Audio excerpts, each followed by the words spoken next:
रोशन sir के case में रोशन sir को बेल हो गया है। उसी बीच में षड्यंत्र करते हुए मुझे, चूंकि कल रोशन सर आए, मेरी हाईकोर्ट में मुलाकात हुई, उन्होंने डायरेक्टली बोला, वहाँ से डायरेक्टली अपने भाई के सौत के पास न जाके पटना उच्च न्यायालय उन्होंने आया। उन्होंने बताया कि मुझे भी वहाँ पे षड्यंत्र के साथ मारने की प्रयास की गई। हमारे भाई को षड्यंत्र के साथ मारा गया है, जिसमें फैजल खान इन्वॉल्व है, उनके मकान मालिक इन्वॉल्व हैं, उनके लोग भी इन्वॉल्व हैं। तो ये सारे लोग का पार्टिसिपेशन है। फैजल फैजल खान से लेके उनके सारे मित्रों का, सहयोगियों का, उनके मकान मालिक का, रोशन आनंद सर को केस में फंसाना, उनको जेल भेजना, वहां उनको जान से मारने की का प्रयास करना, उनकी बेल को किसी कन्वीनियंस के रूप में, जो शुक्रवार को ही हो जाता, उसको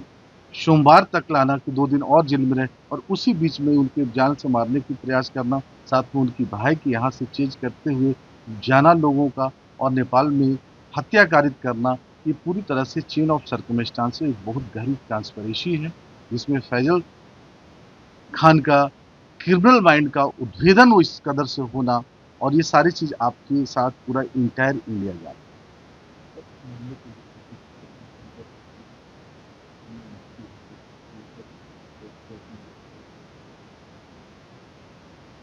हाँ, सारी चीजें प्रॉपर इन्वेस्टिगेशन के लिए हम लोग जा रहे हैं। लोग ऐसे भी, चूंकि इतना बड़ा मामला है, सरकार को भी चाहिए, डबल इंजन की सरकार है, जिसके के प्रति लोगों की, बिहार के लोगों की निष्ठा है, रोशन आनंद सर की निष्ठा है, इवन हम लोगों का निष्ठा है। तो उनको भी चाहिए कि इसमें फेयर एंड पार्शियल इन्वेस्टिगेशन के लिए इस केस को सीबीआई को हैंड ओवर किया जाए। और चूंकि ये भी क्रिस्टल क्लियर होगा एक केस में, जिसमें रोशन आनंद को एक्यूज बनाया जाता है, जो अगम कुआं पीएस केस नंबर 410 अब 2026 है, जिसमें 109 मेकआउट नहीं होता था, जबरदस्ती एक सीरियस बनाने के लिए 10 को लाया गया है, 109 को लाया गया है। दूसरी केस रियल पिक्चर पे लॉन्च होता है,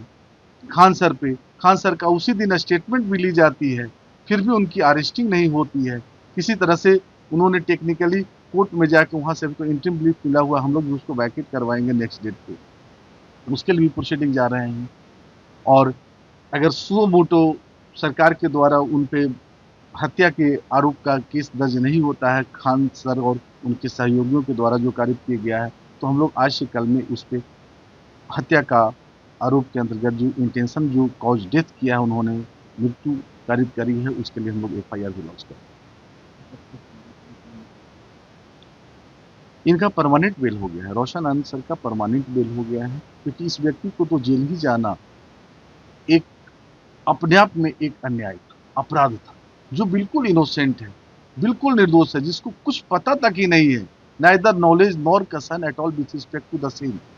और उस व्यक्ति को जेल के सलाखों के पीछे, और जो कंस्पिरेसी हैज करके पूरी ऑर्गेनाइज क्राइम को किया, having a cunning criminal mind, clever mind, they are enjoying the privilege of anticipatory bail and making conspiracy पे conspiracy, and that leads to death of his brother also, brother of the Anand sir also. छात्रों के भविष्य अगर ऐसे शिक्षकों के हाथों में रहेगा, जो इतने क्रिमिनल माइंडेड व्यक्ति हैं, जो अपराध पे अपराध कारित कर रहे हैं, तो चूंकि हम तो डायरेक्टली आप लोग को माध्यम से कई एक बार बोले हैं कि शिक्षक जो होते हैं, लोग बताते थे कि कहीं अगर गुरु हो और भगवान हो, तो सबसे पहले गुरु का पांव छू। Teacher is the role model, teacher is a guide, teacher is not only responsible to impart knowledge, rather he is responsible to build the future and character of the students.